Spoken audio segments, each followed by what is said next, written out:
So today's topic, आज की topic क्या है? What are the gland which is responsible for the male reproductive organ. वो कौन कौन से ग्लैंड है जो मेल रिप्रोडक्टिव सिस्टम को सपोर्ट करते हैं, ठीक है, स्पर्म बनाने में मदद करते हैं। कोई भी मैकेनिज्म हो, कोई भी सिस्टम हो, चाहे वो डाइजेस्टिव सिस्टम हो, सर्कुलेटरी सिस्टम हो, एक्सक्रीटरी सिस्टम हो, स्केलेटन सिस्टम हो, या रिप्रोडक्टिव सिस्टम हो, या हार्मोन कंट्रोलर सिस्टम हो, कोई भी सिस्टम हो, हर वो सिस्टम में एक ऑर्गन होते हैं और उस ऑर्गन को रेगुलेट करने वाले ग्लैंड्स होते हैं। बिना ग्लैंड्स और हार्मोन का कोई भी ऑर्गन रेगुलेट नहीं होगा। तो रेगुलेशन कंट्रोल करने वाले कौन होते हैं? ग्लैंड्स। तो मेल रिप्रोडक्टिव सिस्टम में वो कौन कौन से ग्लैंड हैं जो मेल रिप्रोडक्टिव सेल को यानी स्पर्म सेल को बनने में मदद करते हैं, और कुछ सेकेंडरी सेक्सुअल करैक्टर जो प्यूबर्टी के बाद होती है, जैसे कि सोल्जर ब्रॉड हो जाएगा मेल का, मुस्टैच एंड बियर्ड आ जाएंगे, लो पिच वॉइस होगा, स्किन रफ होगा, ये सारे को हम लोग बोलते हैं सेकेंडरी सेक्सुअल करैक्टर। और secondary sexual character is responsible for male sex hormone, जो हार्मोन यहाँ पे आ गया टेस्टोस्टेरोन होगा। यहाँ पे जो हम लोग ग्लैंड्स की बात करेंगे, टेस्टोस्टेरोन कहाँ से रिलीज होता है? टेस्टिस से। सो टेस्टिस की तो बात नहीं करेंगे कि ऑलरेडी डिस्कस कर चुके हैं। यहाँ पे हम लोग पढ़ेंगे this is our urinary bladder. Urinary bladder से वासा डिफरेंशिया, यानी यूनरी ब्लैडर से वासा डिफरेंशिया जो है, ऐसे एक्चुअली यूटेरस से, ये टेस्टिस हुआ, टेस्टिस से स्पर्म निकलेगा यूनरी ब्लैडर होते हुए, फिर यहाँ पे आके मिलेगा किससे? सेमिनल वेसिकल से। कहाँ से? यहाँ से, ना कि यहाँ से, यहाँ से। स्पर्म कहाँ बनता है? टेस्टिस के अंदर। टेस्टिस के अंदर, टेस्टिस के टेस्टिकुलर लोब्यूल्स के अंदर, सेमिनिफेरस ट्यूब्यूल के अंदर, डायरेक्ट नहीं बोलेंगे। स्पर्म कहाँ बनता है रेती? Seminiferous tubule. गुड। तो टेस्टिस बना, स्पर्म गया वासा डिफरेंशिया से, ऐसे यूनरी ब्लैडर के पीछे होते हुए आके मिलता है किससे? सेमिनल। यहाँ तो सिर्फ स्पर्म ही ना है, और कुछ थोड़े है, यहाँ पे तो सिर्फ स्पर्म है। तो स्पर्म आके मिला सेमिनल वेसिकल से। अब सेमिनल वेसिकल जो है पेयर्स में होते हैं, ठीक है। अब देखिए, सेमिनल वेसिकल 60% सीमेन का वॉल्यूम मेंटेन करता है। एक इजैकुलेशन में मेल जो है 2 से 4 ml स्पर्म सीमेन रिलीज करता है। वो सीमेन की वॉल्यूम जो होती है वो ऑब्वियसली कितनी होती है? 2 से 4 ml। वो कौन प्रोवाइड करता है? Seminal vesicle. अब सेमिनल वेसिकल क्या देता है? Citric acid, fructose. फ्रक्टोज ही एक न्यूट्रिएंट है जो स्पर्म को एनर्जी देता है। Ascorbic acid, phospholipid. उसके बाद दूसरा ग्लैंड कौन है? Prostate gland. तो ये सारा का सारा कौन दे रहा है? Seminal vesicle. प्रोस्टेट ग्लैंड क्या करता है?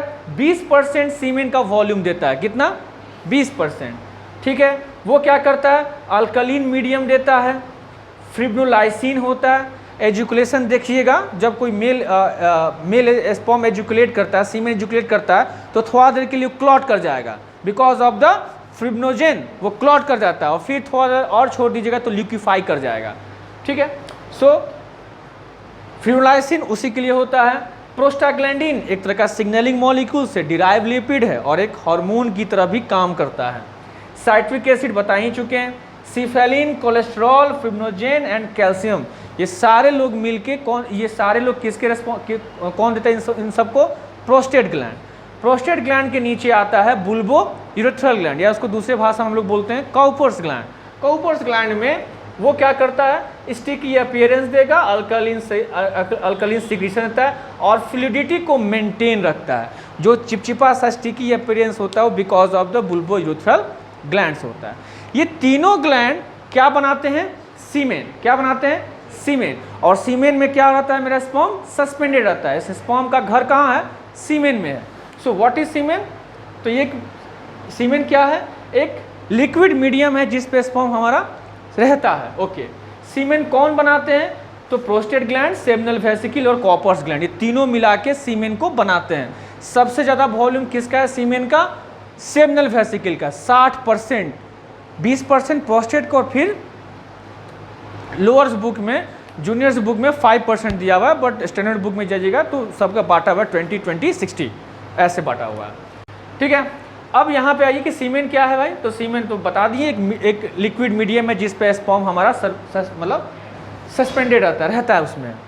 एक सिंगल एजुकुलेशन कोई मेल करता है तो approx 2 to 4 ml semen release करता है, अप्रॉक्स 2 to 4 ml। उस 2 to 4 ml में कम से कम 200 से 400 मिलियन स्पर्म सस्पेंडेड होता है, 200 से 400 मिलियन स्पर्म रहता है, ठीक है। अब ये हो गया। सीमेन का जो पीएच होता है 7.3 से 7.5 के बीच में रेंजेज होता है, यानी न्यूट्रल होता है, सीमेन न्यूट्रल होता है।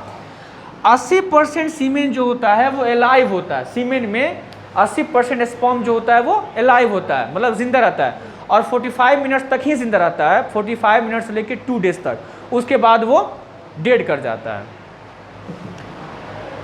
अगर किसी मेल का सीमेन में 20 मिलियन से कम स्पर्म है, ऐसे होना चाहिए 20 to 40 मिलियन, अगर 20 to 40 मिलियन में स्पर्म का काउंट है then male are ready for fertilization, या वो फर्टिलिटी गेन कर सकता है। अगर मान लीजिए कि मेल का स्पर्म काउंट 20 मिलियन से कम हो गया देन वो male is go through impotency और वो स्टाइल वो फर्टिलाइजेशन नहीं कर पाएगा, स्पर्म की फॉर्मेशन नहीं होगी। इफ ये हो ही गया, ओके। सो ये हमारी सारा टॉपिक था आज का जो हम लोग पढ़ने वाले थे कि कैसे प्रोस्टेट ग्लैंड, कॉपर्स ग्लैंड और सेमिनल वेसिकल सीमेन की फॉर्मेशन करती है। इनके बिना स्पर्म का सर्वाइव होना इम्पॉसिबल है। टेस्टिस स्पर्म तो बना देगा बट उसके रहने का, खाने का, उसके मैचुरेशन का, ग्रोथ का, ये सारा रेस्पॉन्सिबल लेते हैं ये ग्लैंड्स। अगर ये ग्लैंड्स नहीं रहेंगे तो सिंगल स्पर्म सेल भी सर्वाइव नहीं करेगा, क्योंकि वो सेल है और सेल को काम करने के लिए चाहिए एनर्जी और एनर्जी के लिए चाहिए फूड, भोजन। वो भोजन देता है ये तीनों ग्लैंड। क्लियर है?